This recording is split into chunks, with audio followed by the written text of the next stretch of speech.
My name is Dr. Jennifer Hayes, and I'm the Chief Forensic Pathologist at the Cook County Medical Examiner's Office in Chicago, Illinois. I perform autopsies on people who died under suspicious, sudden, or unexplained circumstances. I examine bodies, determine causes of death, provide evidence for criminal investigations, testify in court. I've performed over 3,000 autopsies in my 22-year career. I cut open bodies, remove organs, weigh them, examine tissues under microscopes, document every finding.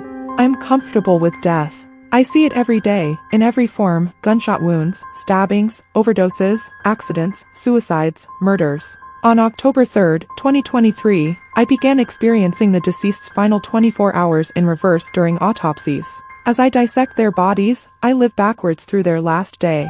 I experience their death first, then work backwards through their final hours, their last meal, their morning, waking up on what would be their final day alive. I see murders before the police do. I know causes of death that don't match the physical evidence. I witness crimes no one else saw, experience deaths from the inside, feel what they felt as they died. But I can only experience it backwards. And I can't stop the dissections to save anyone because they're already dead. The Cook County Medical Examiner's Office is one of the busiest in the United States. Chicago has a high homicide rate, drug overdoses, accidents, sudden deaths. We handle 5,000+ cases annually. I oversee 8 forensic pathologists, manage the autopsy schedule, consult on complex cases, and still perform autopsies myself 3 to 4 days per week. I'm 46 years old, born and raised in suburban Chicago, daughter of a detective and a nurse. I went to Northwestern for undergrad and medical school, did my forensic pathology fellowship here in Cook County, never left. This is home. Being chief forensic pathologist means I see the worst deaths Chicago has to offer. Decomposed bodies, burned remains, dismembered victims, children who died from abuse, people who were murdered in ways that defy comprehension. I've learned to compartmentalize, to separate the person from the body, to focus on the science and evidence rather than the tragedy. October 3, 2023, was a Tuesday. I had 3 autopsies scheduled, all homicides from the weekend. The first case was a 34-year-old male, Marcus Williams, found dead in his apartment with a single gunshot wound to the chest. Police suspected suicide but wanted autopsy confirmation. I began the external examination at 8:47 a.m. Male, African-American, well-nourished, single gunshot entry wound to the left anterior chest, no exit wound. Gunshot residue on his right hand, consistent with firing a weapon. Preliminary assessment, possible suicide. At 9:15 a.m., I made the Y-incision, cutting from each shoulder to the sternum, then down to the pubis. Standard autopsy procedure. I'd done this thousands of times. As my scalpel cut through Marcus Williams' skin, I felt something. Not physically. Mentally. Emotionally. A sensation of being somewhere else, someone else. I was Marcus Williams, standing in his apartment, and I was dying. The gunshot, the impact, chest exploding in pain, falling backwards, hitting the floor, can't breathe, blood filling my lungs, darkness closing in. And then I was moving backwards in time. The gunshot reversed. The bullet pulled out of my chest. The gun lowered. I was standing again, whole, alive. Marcus Williams, moments before death. Someone else was there. A man I didn't recognize, holding the gun. Not me, someone else shot me. Then time reversed further. The man was leaving, walking backwards out of the apartment. Marcus, me, was arguing with him. Words I heard in reverse, meaningless. Further back, the man arriving, knocking on the door. Me opening it, surprised to see him. Further back, I was alone in the apartment, watching TV, drinking a beer. Evening, maybe 9 p.m. Further back, eating dinner, takeout Chinese food. 7 p.m. Further back, coming home from work. 5:30 p.m. I pulled my scalpel away from the body, gasping. I was back in the autopsy suite, standing over Marcus Williams' open chest. My assistant looked at me with concern. Dr. Hayes? You okay? Yes. Sorry. Just dizzy for a moment. You want to take a break? No, I'm fine. Let's continue. But I wasn't fine. I'd just experienced Marcus Williams' death. I'd felt the gunshot, the pain, the drowning sensation as blood filled his lungs. I'd seen the man who shot him, someone else, not suicide. I'd lived backwards through his final hours, from death to dinner to arriving home from work. And it had felt completely real. I continued the autopsy mechanically. Removed the heart, examined the gunshot trajectory. The bullet had entered the left ventricle, lacerated the aorta, lodged in the thoracic spine. Fatal wound. But the angle was wrong for suicide, too horizontal, not the typical upward angle of someone holding a gun to their own chest. I documented, gunshot wound trajectory inconsistent with self-infliction. Manner of death, homicide, not suicide. After the autopsy, I pulled the detective assigned to the case. You need to investigate this as a murder, not suicide. Someone else shot him. Based on what? He had GSR on his hand. Based on the trajectory. And there was someone else in the apartment that night. Check his phone records, security footage, find out who visited him around 9 p.m. How do you know someone visited? I couldn't tell him I'd experienced it. The scene. Something feels wrong. Just check it out. 3 days later, the detective called. You were right. Security footage shows another man entering the building at 8:47 p.m., leaving at 9:23 p.m. We're bringing him in for questioning. How did you know? I didn't answer. My second case that day was a 28-year-old female, Jessica Torres, found in the Chicago River. Suspected drowning, possibly suicide. I began the autopsy at 11:30 a.m. As I made the Y-incision, it happened again. I was Jessica Torres. In the river. Drowning. Water filling my lungs. Panic. Struggling. Can't breathe. Darkness. Then time reversed. In the water, but swimming now, backwards. Being pulled up to the surface. On the riverbank. Being pushed, no, pulled backwards, away from the edge. A man. His hands on my shoulders. Not helping, pushing. He pushed me in. Further back. We were arguing. I was crying. He was angry. Further back. Walking along the river path together. 10 p.m., dark, alone. Further back. Meeting him at a bar. 8 p.m. He seemed nice at first. Further back. Getting ready to go out. 6 p.m. My apartment. Excited for a date. I pulled away from the body, heart racing. Dr. Hayes, my assistant asked. I'm okay. Continue. Jessica Torres didn't commit suicide. She was murdered. Pushed into the river by the man she'd met for a date. I'd experienced it backwards, drowning, being pushed, arguing, the date, getting ready. I documented, drowning confirmed. Bruising on shoulders consistent with being forcibly pushed. Manner of death, homicide. I called the detective. Jessica Torres was on a date the night she died. The man pushed her into the river. Check dating apps, bar security footage near the river around 10 p.m. How do you know she was on a date? Evidence suggests it. Just check. 4 days later, they arrested a man who'd matched with Jessica on a dating app, met her at a bar, walked with her to the river, pushed her in when she rejected his advances. The detective called me. I don't know how you're doing this, Dr. Hayes, but you're 2 for 2 on calling murders that looked like suicides. What are you seeing that we're missing? Just doing my job, I said. But it wasn't my job. It was something else. Something impossible. Over the next 2 weeks, I performed 14 autopsies. During each one, as I made my initial incisions, I experienced the deceased's final 24 hours in reverse. I lived their deaths backwards, felt gunshots in reverse, the bullet pulling out, the wound healing, standing whole again. Felt stabbings backwards, knives withdrawn, flesh knitting together, pain receding. Felt overdoses backwards, unconsciousness lifting, injecting drugs in reverse, buying the drugs, deciding to use. And then I experienced the hours before their deaths, running backwards like a film in reverse. Their last meals eaten backwards, food appearing on the plate. Their last conversations in reverse, words meaningless. Their final morning routines backwards, waking up in reverse, going to sleep the night before. I was experiencing their final day from death to life, backwards. And the information I gained was specific, detailed, impossible to know from autopsy alone. Case, 42-year-old male, apparent heart attack. During autopsy, I experienced him being poisoned, drinking coffee, someone adding something to his cup when he wasn't looking. I tested for toxins we wouldn't normally check. Found digoxin poisoning. His wife was arrested. Case, 19-year-old female, apparent accidental fall from a balcony. During autopsy, I experienced her being pushed by her boyfriend during an argument. Documented defensive wounds I might have missed otherwise. He was arrested. Case, 60-year-old male, found dead in his car, apparent carbon monoxide poisoning accident. During autopsy, I experienced someone else starting the car, closing the garage door with him inside, leaving him to die. His business partner was arrested. I was solving murders through impossible knowledge, and I couldn't tell anyone how I knew.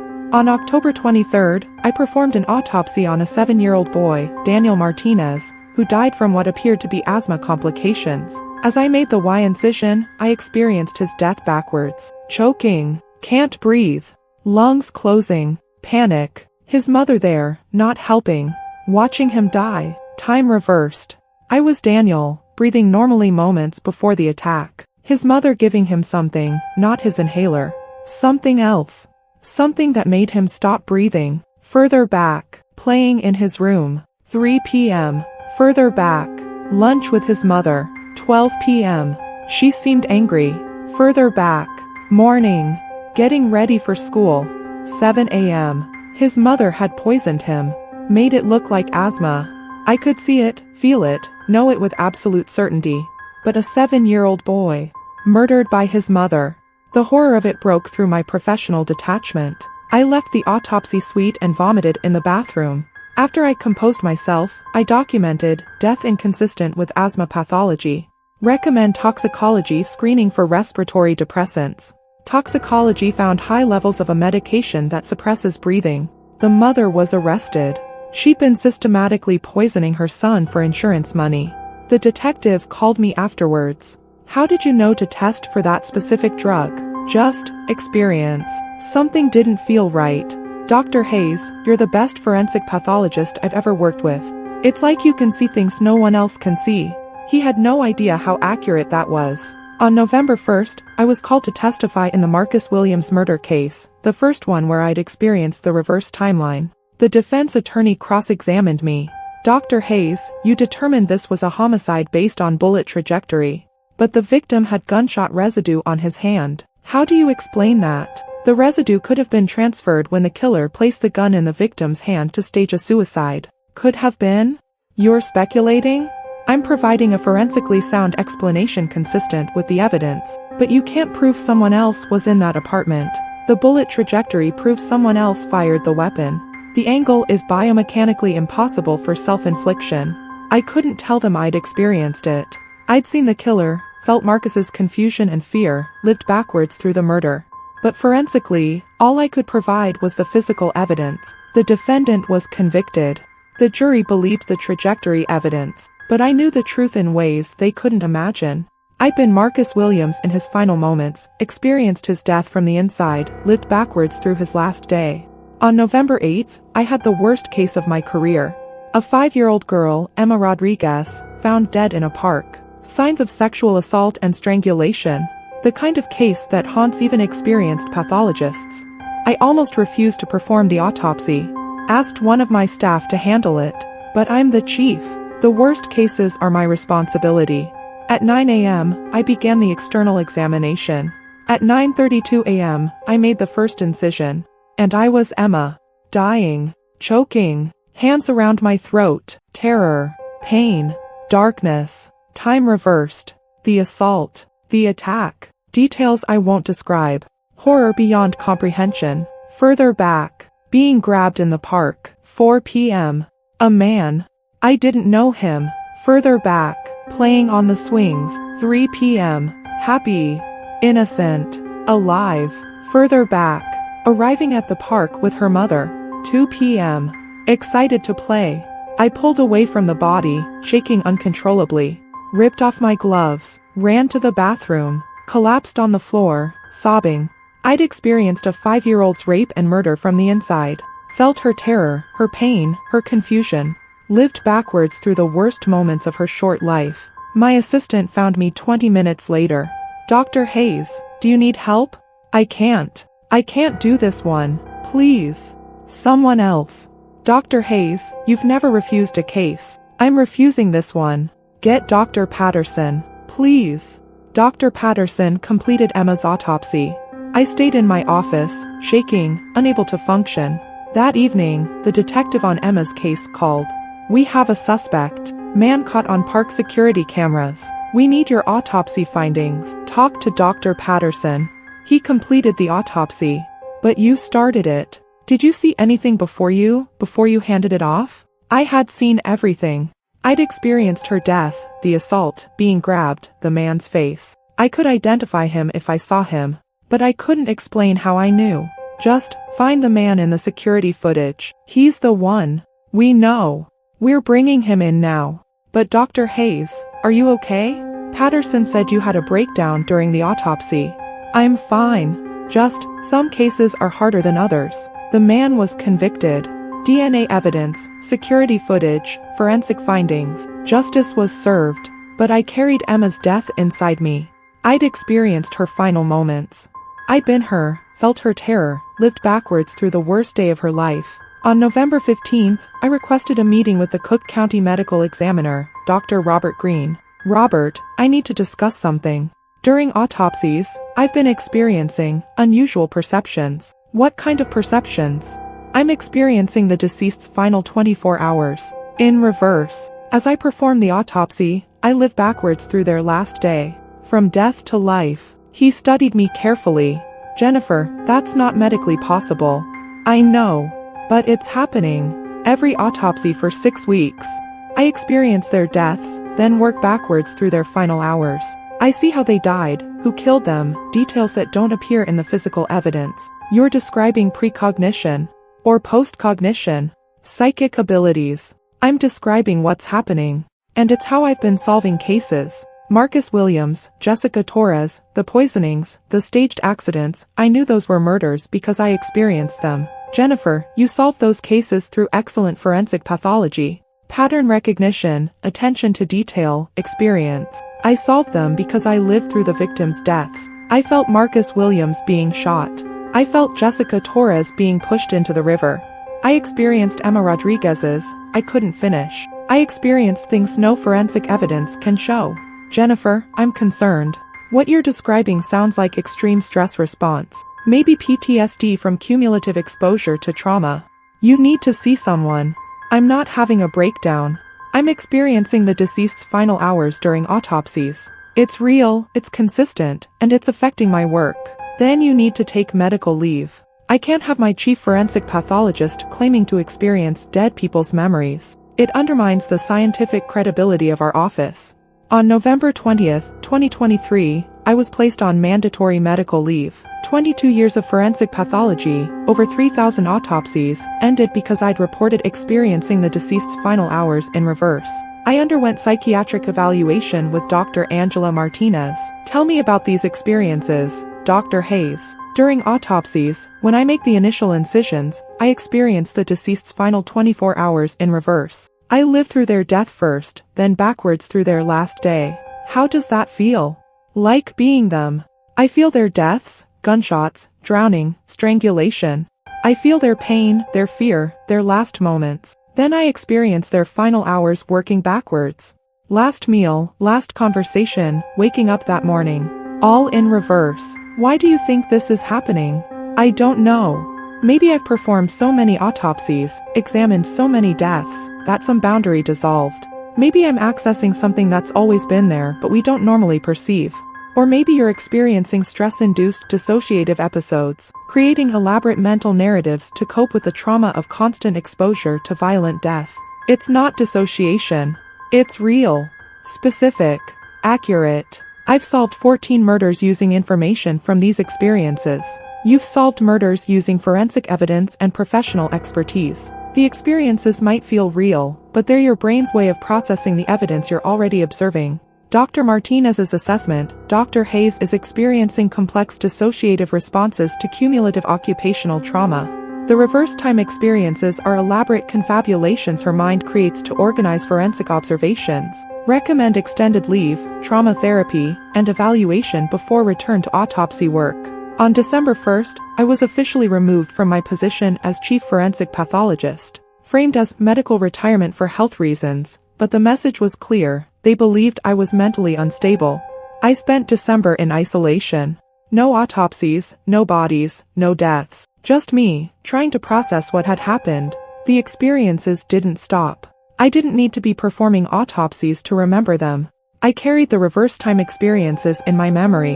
Emma's terror, Marcus's confusion, Jessica's panic, dozens of deaths I'd experienced backwards, stored in my mind like memories of my own life. In January 2024, I received a call from a small county in downstate Illinois. They needed a medical examiner. One pathologist covering the entire county, maybe 150 autopsies per year, mostly natural deaths. I took the job. Started January 15th. My first autopsy was January 18th. An 82-year-old woman, natural death, heart failure. Simple case. At 10:15 a.m., I made the Y-incision. And I was her. Dying. Heart stopping. Chest pain. Falling. Darkness. Time reversed. The heart attack backing away. Standing again. Feeling fine. Further back. Eating breakfast. 8 a.m. Further back. Waking up. 6 a.m. Her last morning. The experience was gentler than the violent deaths. A natural death, peaceful, an elderly woman who'd lived a full life. But I still experienced it backwards. Still lived her final hours in reverse. The reverse time experiences hadn't stopped. They weren't limited to Cook County. They were part of me now. Over the next 2 months, I performed 23 autopsies in the small county. Mostly natural deaths, a few accidents, one possible homicide. During the possible homicide, a 54-year-old farmer found dead in his barn. I experienced his death backwards. Saw his adult son hit him with a wrench during an argument about the family farm. The son had staged it to look like an accident. I documented, blunt force trauma inconsistent with accidental fall. Pattern suggests assault with cylindrical object, likely wrench. Manner of death, homicide. The local sheriff investigated. Found the wrench hidden in the son's truck. The son confessed. The sheriff called me afterwards. How did you know to look for a wrench? The wound pattern. Shape, depth, force. Forensic analysis. You're really good at this, Dr. Hayes. I didn't tell him I'd experienced it. I'd been the farmer, felt the wrench impact, lived backwards through the argument with his son, the morning chores, waking up on what would be his last day. On March 12, 2024, I received a letter from Dr. Robert Green, the Cook County Medical Examiner. Jennifer, I wanted to update you on something. Since you left, our case closure rate has dropped significantly. We're missing details you used to catch. The detectives are asking about you. They say you had an instinct for cases that our current staff doesn't have. I don't know if you'd consider returning, but we need you. Whatever you were doing, however you were seeing things, it was working. Please think about it. I stared at the letter for an hour. They wanted me back, but they didn't understand what I was doing. They thought it was instinct, expertise, forensic skill. They didn't know I was experiencing the deceased's final hours in reverse, living their deaths backwards, carrying their last moments inside me. On March 20th, I called Dr. Green. Robert, I'll come back on one condition. You accept that my methods work, even if you don't understand them. You don't question how I know things. You trust my findings. Jennifer, I can't officially endorse psychic abilities or whatever you're calling this. You don't have to endorse anything. Just accept that I'm effective. That I solve cases. That I provide accurate forensic analysis. He was quiet for a long moment. Fine. Come back. Do your work. I won't question your methods as long as the results are sound. On April 1, 2024, I returned to Cook County as Chief Forensic Pathologist. My first case back was a 30-year-old woman, apparent suicide by hanging. I began the autopsy at 9 a.m. As I made the Y-incision, I experienced her death backwards. Hanging. Choking. Darkness. Time reversed. The noose loosening, pulling away, standing again. But someone else was there. A man. He placed the noose, lifted her unconscious body, staged the suicide. She'd been drugged first, then hanged while unconscious. Murder, not suicide. I documented everything. The detective found the ex-boyfriend, found the drugs in his apartment, made the arrest. Welcome back, Dr. Hayes, the detective said. We missed you. I'm 46 years old. I'm the Chief Forensic Pathologist at Cook County Medical Examiner's Office. I perform autopsies on the dead and provide evidence for the living. And during every autopsy, I experience the deceased's final 24 hours in reverse. I live their deaths backwards, from the moment they die, working back through their last day, feeling what they felt, seeing what they saw, knowing how they died from the inside. I can't change what happened to them. They're already dead when they reach my table. I can't save them. I can only bear witness. But I can give them justice. I can see the murders others miss. I can identify the killers, expose the lies, reveal the truth hidden in their bodies. Every incision I make opens a window into their final hours. Every autopsy is a journey backwards through someone's last day. Death to life, ending to beginning, backwards through time. I carry all of them inside me. The murders, the accidents, the natural deaths. Their final moments experienced in reverse, stored in my memory like my own life lived backwards. This is my gift and my burden. To see death from the inside. To live final hours in reverse. To know the deceased in ways no one else can.